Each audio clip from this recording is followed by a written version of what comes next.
Hola, ¿qué tal? ¿Cómo estáis todos? En el capítulo de hoy toca hablar de la autonomía.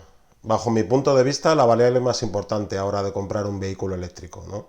Algo que es solamente un detalle cuando vamos a comprar un vehículo de combustión, en un vehículo eléctrico es una variable a tener muy en cuenta porque va a condicionar el uso diario del mismo, ¿no? Hay muchos factores que influyen en la autonomía, algunos muy evidentes, como es la batería, y otros no tanto, como son el coeficiente aerodinámico, la eficiencia de los motores o incluso la temperatura ambiental, ¿no? Si os parece, damos paso a entradilla y después nos remangamos y nos ponemos con ello. Hasta ahora.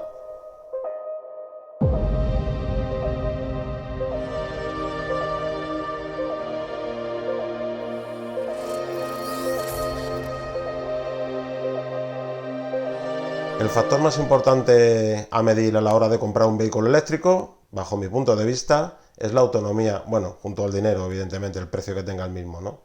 La autonomía va a condicionar mucho el uso que podemos hacer del vehículo, ¿no? Evidentemente, cualquier vehículo eléctrico nos vale para hacer viajes diarios, al trabajo, ida y vuelta, incluso viajes fin de semana, con un alcance de 80, 90, 100 kilómetros sin problemas.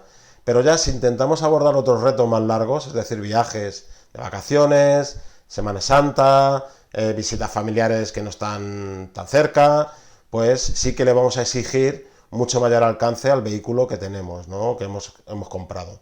Además es importante también valorar que es una inversión alta desde el punto de vista económico, por lo tanto hay que intentar amortizarlo y que sea lo más polivalente posible, ¿no? Actualmente tenemos una limitación importante y son los cargadores de ruta o también llamados supercargadores, ¿no? Son unas instalaciones que están colocadas estratégicamente cerca de todas las carreteras de mayor tránsito, ¿no? En puntos estratégicos, como os decía, y que lo que nos van a permitir es con una parada de 30-40 minutos poderle meter casi una carga completa a nuestra batería que van a suponer del orden de 300 a 350 kilómetros, ¿no? Lo cual nos va a facilitar poder reemprender el viaje, ¿no? Desgraciadamente, a día de hoy no hay muchas redes desplegadas por el territorio nacional. Realmente la que mayor cobertura tiene ahora mismo son los supercargadores de Tesla, que tiene pues del orden de 25 o 30 supercargadores repartidos por toda la geografía, pero el pequeño problema que tenemos, que no lo es tanto para los propietarios de vehículos Tesla, es que este tipo de supercargadores solamente valen para la marca Tesla, ¿no? El resto de marcas pues están empezando ahora mismo con el despliegue de estos supercargadores, ¿no? Por ejemplo, Ionity ahora mismo tiene 2 instalaciones solamente en España y ubicadas en Levante, más en la parte norte, Cataluña, Levante, ¿no? Pero el resto del territorio nacional pues está previsto que los haya, pero no los hay. Luego hay otra serie de cargadores que también dan potencias similares a las que puedan dar los supercargadores de Tesla o Ionity, que pueden ir desde los 50 kilovatios hora a los 150 kilovatios hora, que también puede dar este tipo de servicio, pero su cobertura no es tan extendida como la red de supercargadores de Tesla, ¿no?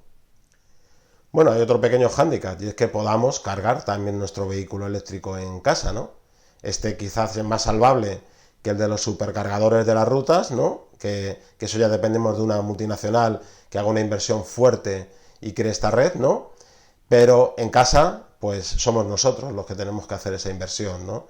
Si es una vivienda unifamiliar es más sencillo, pero si vivimos en un bloque, en un garaje comunitario, pues es un poquito más complejo. Si el vehículo, en cambio, lo aparcamos en la calle, pues ahí vamos a quedar más condicionados a tener algún punto de carga cercano, bien en un centro comercial, en un aparcamiento o en una red de supercargadores a la que nos podamos desplazar de manera sencilla y mientras nos tomamos un café, poder cargarlo, ¿no?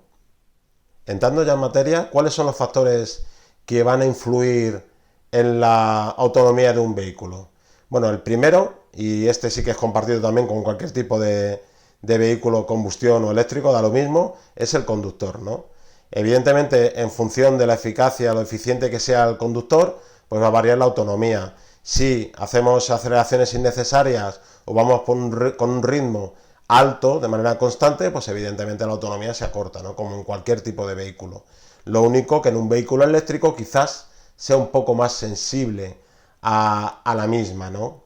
Otro factor importante es el coeficiente aerodinámico, ¿no?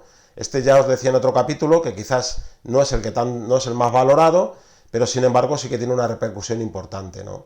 El coeficiente aerodinámico lo que mide la resistencia que ofrece el aire al avance del vehículo, ¿no? Es decir, cuanto menor sea el coeficiente, menos energía vamos a consumir para poder desplazarnos. Y evidentemente, cuanto menos energía consumamos, menos gastamos y más autonomía tenemos, ¿no? Hay otro factor también que influye especialmente y que también quizás es muy desconocido, y es la temperatura climatológica. Es decir, en una temperatura alrededor de unos 20-25 grados, pues la autonomía digamos que será óptima, pero sin embargo si la temperatura cae, se hace más frío y sobre todo se hace mucho frío, si estamos por debajo de 5 grados quizás centígrados, pues la autonomía del vehículo, la eficiencia de la batería va a caer en picado, del orden de un 15%. De manera que si tenemos una autonomía de 400 kilómetros y tenemos un día con temperaturas, exagerando un poco, bajo cero, pues esa autonomía se va a ver reducida pues en 40, 50, 60 kilómetros. También depende de los elementos. Si llueve, si es de noche, si tenemos viento en contra, todos estos elementos evidentemente influyen en el consumo de energía del vehículo. La calefacción, pues que tengamos una calefacción alta porque hace frío en el exterior, evidentemente se va a nutrir de la energía de la batería, ¿no? Quitándole autonomía al vehículo. Como os decía, es un elemento que no se tiene tan en cuenta en vehículos de combustión, pero que en un vehículo eléctrico sí que es importantísimo valorarlo antes de emprender el viaje, ¿no? Otro factor a tener en cuenta en la autonomía es el peso del vehículo. Este es compartido con el vehículo de combustión, ¿no? Si un vehículo pesado, evidentemente, va a necesitar más energía para desplazarse. Esto ocurre, como os decía, en cualquier vehículo, ¿no? De pesar 2,5 toneladas a pesar 1 tonelada 800 kilos, por ejemplo, pues va a haber un factor importante de reducción de la autonomía. El vehículo más pesado va a necesitar más energía para desplazarse. Esto influye mayormente a un vehículo eléctrico porque su peso, dado el peso de las baterías, siempre es más elevado que un vehículo de combustión, ¿no? Es raro encontrar un vehículo eléctrico por debajo de 1 tonelada 800, 1 tonelada 900 kilos, ¿no? Cuando la mayoría, sobre todo si son sub, estamos hablando de 2,5 toneladas, ¿no? Mover ese peso, como podéis imaginar, pues tiene un consumo elevado de energía, ¿no? Un elemento evidente a la hora de aumentar la autonomía es la eficiencia del motor, ¿no? Un vehículo con un motor más eficiente va a poder desplazarse más kilómetros. Esto ocurre exactamente igual con un vehículo de combustión. Lo que ocurre es que en un vehículo eléctrico tiene una doble vertiente, ¿no? Doble importancia. Por un lado, la eficiencia a la hora de consumir la energía para desplazarse y por otro lado, la eficiencia a la hora de recuperar esa energía. ¿Cómo? Pues en las desaceleraciones o las frenadas regenerativas. Si el vehículo es capaz, si el motor es capaz de esa energía cinética transformarla con mayor eficacia en mayor cantidad de energía a almacenar, pues evidentemente estamos recuperando un montón de energía y por tanto un montón de kilómetros, ¿no? Que vamos a poder sumar. Y ahora llegamos pues al elemento que relacionamos de manera más directa con la autonomía y es la batería. Hombre, hay una relación evidente, ¿no? A mayor tamaño, a mayor capacidad de almacenamiento, pues mayor número de kilómetros podemos hacer, ¿no? Pues sí, en un vehículo que tenga las mismas características con el resto de elementos, es decir, el mismo peso, mismo coeficiente, mismos motores, cuanto mayor sea la batería, pues más kilómetros tenemos, ¿no? Pero como os he explicado, no solamente va a influir la batería. Lo que pasa que sí que es verdad que la optimización de esta pues tiene una influencia muy directa, ¿no? No es lo mismo la capacidad para almacenar la energía y la velocidad también para hacerlo de una batería a otro, o la potencia a la hora de extraer esa energía, o la optimización a la hora de extraer esa energía, pues va a variar también sustancialmente la autonomía del vehículo, ¿no? También es importante la refrigeración de la batería, y eso va muy ligado a la misma, pues si es una refrigeración eficiente, pues vamos a poder extraer muchos más kilómetros de la batería, ¿no? Como os decía, si la batería está muy fría, evidentemente va a bajar el rendimiento, y si la batería está en una temperatura muy elevada, muy por encima de su temperatura de servicio, no solamente va a dar menos energía, vamos a poder hacer menos kilómetros, sino que además la vamos a estresar y vamos a reducir su ciclo de vida, ¿no? Es importantísimo también la capacidad de carga de la batería. No es lo mismo una batería que puede cargar a 50 kWh que una batería que va a poder cargar hasta 250 kWh, ¿no? Eso va a tener una relevancia definitiva a la hora de pararnos en un viaje largo y repostar o recargar, como se dice en este caso, ¿no? Vamos a poder llenar prácticamente la batería en el tiempo que estamos comiendo o incluso tomando un café con un poquito de sobremesa, ¿no? Por lo tanto, la batería es un factor muy importante, casi el que más, pero no el único. Bueno, la mejor manera yo creo de entenderlos es ver algún ejemplo, ¿no? Comparar algunos coches, ver algunos factores y ver cuál es la autonomía de los mismos, ¿no? En la tabla que os muestro a continuación, pues vais a poder ver la comparativa entre distintos vehículos con las características principales, ¿no? ¿Qué podemos encontrar en la tabla? Pues bueno, los modelos, es decir, distintas marcas con distintos vehículos, incluso de alguna de ellas varios modelos diferentes, de tipologías diferentes. Vamos a poder ver también el peso, el coeficiente aerodinámico, las prestaciones medidas en aceleración de 0 a 100 en segundos, la capacidad de la batería, la potencia resultante de la suma de ambos motores, es decir, el del eje delantero y el del eje trasero, y por supuesto la autonomía, ¿no? ¿Qué podemos observar si nos fijamos detenidamente sobre los datos? Bueno, a mí me llama la atención varias cosas. La primera, si nos paramos en Audi, en sus dos modelos, tanto el modelo e-tron como el e-tron Sportback, si os dais cuenta, la capacidad de batería es exactamente la misma, la potencia del motor exactamente igual, la aceleración, es decir, las prestaciones muy similares, el peso, estamos hablando de que uno varía del otro en 50 kilos, en 2,5 toneladas, como podéis ver la diferencia no es tan importante, son dos sub, y sin embargo la autonomía varía casi 30 kilómetros de uno a otro, ¿no? A mí, yo a simple vista veo un factor que es el principal que cambia, que es el coeficiente aerodinámico, ¿no? Que en el caso del e-tron Sportback es 0,25, cuando en el e-tron es 0,27, ¿no? Y luego hay otro factor que no se muestra en la tabla, pero que Audi sí que publicó, y es que en el Audi e-tron Sportback, que es el vehículo que ha salido recientemente y que es posterior al e-tron, pues realizó una actualización del software y del hardware de los motores, logrando mayor eficiencia por parte de los mismos. Es decir, comparando ambos modelos, hay dos factores que influyen de los que hemos citado antes: la eficiencia del motor y el coeficiente aerodinámico. En este caso, ganamos 30 kilómetros, que estaremos hablando de un 5, 6, 7% de incremento en cuanto a la autonomía, ¿no? Luego, el Porsche Taycan, como veis, es un deportivo, es el más potente que hay en esta tabla, el más potente porque no he querido utilizar otros modelos también performance de la marca Tesla, porque quiero comparar modelos lo más similares posibles. Lo que pasa que Porsche pues no tiene un vehículo con menos prestaciones, ¿no? Realmente estamos hablando de una máquina de 560 kilovatios que estará alrededor de los 700 caballos de vapor, con una aceleración de 2,8 segundos, es decir, es un auténtico tiro, un peso de 2,3 kg y una autonomía de 412, ¿no? Realmente, si lo comparara con el Tesla Model 3 S Performance, pues serían muy similares las prestaciones. Realmente el Tesla bajaría a 2,6 en la aceleración de 0 a 100, pero con una diferencia importantísima con respecto al Porsche.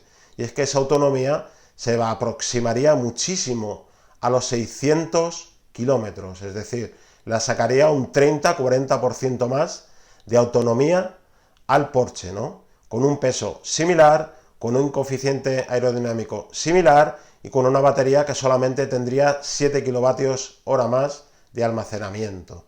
¿En qué ¿En qué es donde está sacando la diferencia Tesla a Porsche? Pues en la eficiencia de sus motores, evidentemente, el coeficiente aerodinámico, que es de 0,24 en lugar de 0,25, y en la optimización de la batería. Podrían ser dos modelos muy comparables, ¿no? Llama la atención también el Mercedes, ¿no? Que tiene unas prestaciones muy aceptables, su coeficiente aerodinámico es alto, del orden del e-tron, y su batería es de 93 kWh, aunque realmente solamente se puede aprovechar de la misma 80 kWh, porque hay una parte, un porcentaje, que Mercedes deja reservado para posible deterioro de la misma, ¿no? Si os dais cuenta, tanto el e-tron como el Mercedes están en incluso el Jaguar, están en un orden de magnitudes de potencia muy similares. La autonomía del Mercedes es de 416 kilómetros, muy en la línea del Audi e-tron, ¿no? Son vehículos muy similares en cuanto a prestaciones, peso, autonomía y potencia del motor, ¿no? Si entramos ya en el mundo Tesla, pues lo primero que llama la atención a la hora de comparar todos los SUV es el Model X, ¿no? Es un vehículo impresionante, es alto, grande, de un poco las mismas dimensiones, incluso mayores que el Audi e-tron o que el Mercedes-Benz, y Tesla ha sabido exprimir perfectamente todos los factores que nos van a dar autonomía. Se dispara a una autonomía de 507 kilómetros con una batería muy similar a la del e-tron o incluso la del Mercedes EQC o el Jaguar, estáis viendo un poco el cuadro, ¿no? Pero es capaz de sacar un 25% más de autonomía, con un motor incluso un poquito más potente y con unas prestaciones que en el caso del Mercedes EQC le saca medio segundo y en el caso del Audi e-tron le saca un segundo en aceleración, lo cual es bastante. Si ya nos pasamos al Model Y, podríamos decir que es el modelo, el sub más eficiente del mercado, ¿no? Con una batería un 25% inferior al Model X o un 20% inferior al Audi e-tron, lo vamos a coger también como referencia, pues saca 505 kilómetros de autonomía, ¿no?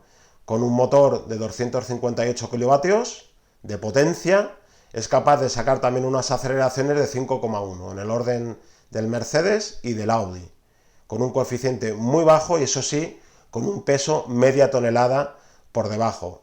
Es fácil darse cuenta de dónde vienen las prestaciones del Model Y, ¿no?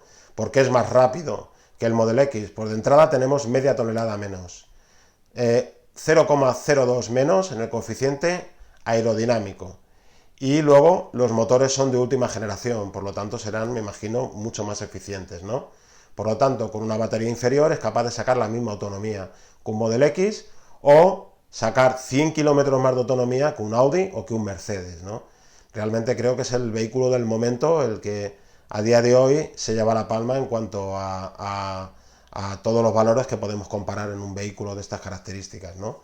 Si vamos ya a un modelo más deportivo, los modelos más deportivos de Tesla, como son el Model 3 y el Model S, pues bueno, veis que el Model 3 evidentemente es un modelo más deportivo, más bajo, con menos peso, 150 kilos menos que el Model Y, pues con el mismo motor y la misma batería, evidentemente sacamos mayor número de kilómetros, le sacamos un 10% más que al Model Y, por lo tanto el peso importa y mucho. Y por supuesto también importa pues la línea, en este caso no hay tanta diferencia en el coeficiente aerodinámico con respecto al Model Y, pero el peso son 150 kilos menos que evidentemente tienen su importancia. Si nos vamos ya al Model S, pues a mí personalmente es el vehículo que quizás tenga más equilibrio, ¿no? Es también un modelo deportivo, un peso más contenido, 2 toneladas 200 kilogramos, un coeficiente muy bueno, 0,24, una batería de 100 kilovatios y un motor muy potente de 386 kilovatios. Esos son 610 kilómetros de autonomía, es decir, una auténtica barbaridad. Bate de largo al segundo, que es el Model X, y ya no hablemos del resto de vehículos que les saca del orden de un 40 o un 50% más de autonomía.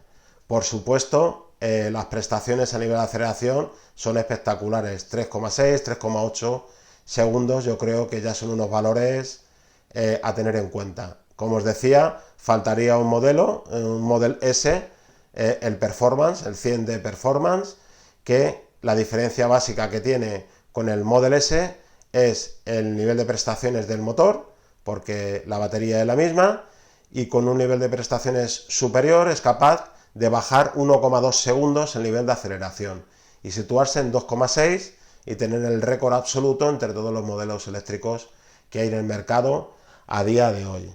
Como veis, da muchísimo de sí cuando entramos a valorar todos los datos y a comparar. El peso importa, la batería importa, la aerodinámica importa, cualquier factor es muy relevante. Por supuesto, la batería es el principal en el que nos fijamos, y es así porque tiene su relevancia, pero no tenemos que perder de vista el resto. De la lectura rápida de la tabla, que es la que os acabo de decir, pues hombre, se desprende que Tesla a día de hoy creo que va unos pasos por delante, ¿no? Tiene las baterías más óptimas, de mayor capacidad y de mayor grado de uso de las mismas, tiene los motores más eficientes, además la capacidad de carga ahora mismo de las baterías y del cargador que lleva incorporado el vehículo es el más alto del mercado, puede llegar hasta 250 kilovatios hora, y esto es una barbaridad. Imaginaros, una batería de 100 con esa capacidad de carga está llena en menos de media hora, y estamos metiendo en el caso del Model S 600 kilómetros de autonomía, lo cual es una absoluta barbaridad.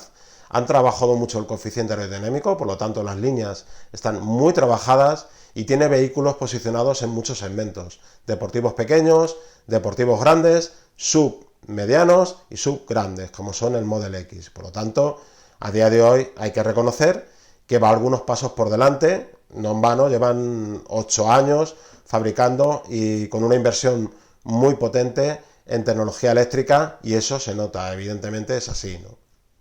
Por supuesto, todos los valores que habéis visto en la tabla de arriba son valores oficiales del vehículo. Luego, cuando nos ponemos en carretera y empezamos a movernos con los mismos, los valores de autonomía bajan del orden de un 20, 15, de un 15, vamos a decir de un 15 a un 25%, lo cual es meterle un bocado importante al alcance del vehículo, ¿no?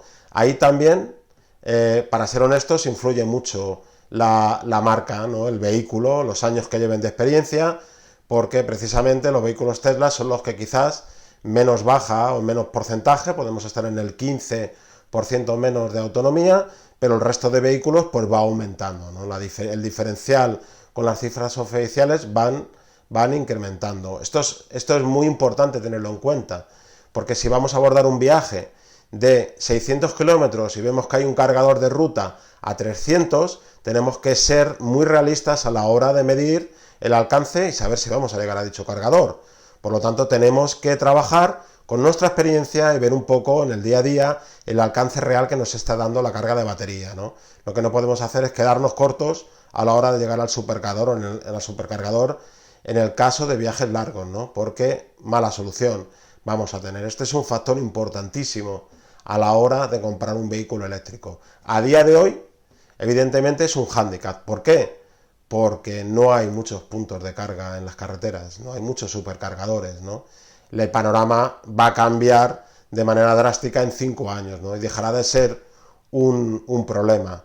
No estará tan nutrido como la red de gasolineras que hay ahora mismo, pero tampoco creo que sea necesario, pero sí que nos permitirá ir con cualquier vehículo a cualquier punto del territorio nacional cargando por puntos intermedios, ¿no? También es importante que crezcan las redes de cargadores en punto final, en los centros comerciales, en los hoteles, en nuestro trabajo, en nuestros garajes comunitarios, que en todos ellos se puedan instalar y haya puntos de carga, porque es importante cargar en el camino, pero también si vamos de viaje, de vacaciones a un hotel, pues cuando lleguemos que en el hotel podamos conectar nuestro vehículo y en una noche pues meterle 150 kilovatios hora de carga a la batería, ¿no? Para que al día siguiente, cuando nos movamos, pues tengamos autonomía. Si llegamos y no tenemos kilómetros y no podemos cargarlo, pues tenemos exactamente el mismo problema que si no tenemos cargadores de ruta, ¿no? Es importante. Y luego también, evidentemente, el cargador que tengamos en casa, ¿no? En capítulos posteriores entraré también a valorar el tipo de cargador que podemos instalar, ¿no? También nos va a condicionar si es un garaje comunitario a nivel de permisos que tenemos que solicitar, y a nivel también de la instalación, que va a ser un poco más compleja para llevar la corriente al punto de carga que vamos a instalar al lado de nuestra plaza de garaje, ¿no? Si nuestra vivienda si el garaje es privado o es una vivienda unifamiliar, pues esto va a simplificar mucho la instalación, ¿no? También os comentaré, en función de la potencia que tengamos contratado en la vivienda, pues cómo va a influir esto a la hora de cargar el vehículo por la noche, ¿no? Cuánto tiempo vamos a tardar en llenar la batería y sobre todo en una noche de carga cuántos kilómetros vamos a poder meterle al vehículo, ¿no? de autonomía. Como os decía al inicio, realmente la autonomía da para mucho, daría para muchos capítulos. No he querido entrar en profundidad, solamente identificar qué cosas tenemos que tener en cuenta para maximizar el rango de kilómetros que podemos hacer con el vehículo, ¿no? Si os parece, lo vamos a dejar aquí hoy. En próximos capítulos entraremos en profundidad en otros aspectos. Como siempre, muchas gracias. Hasta la próxima.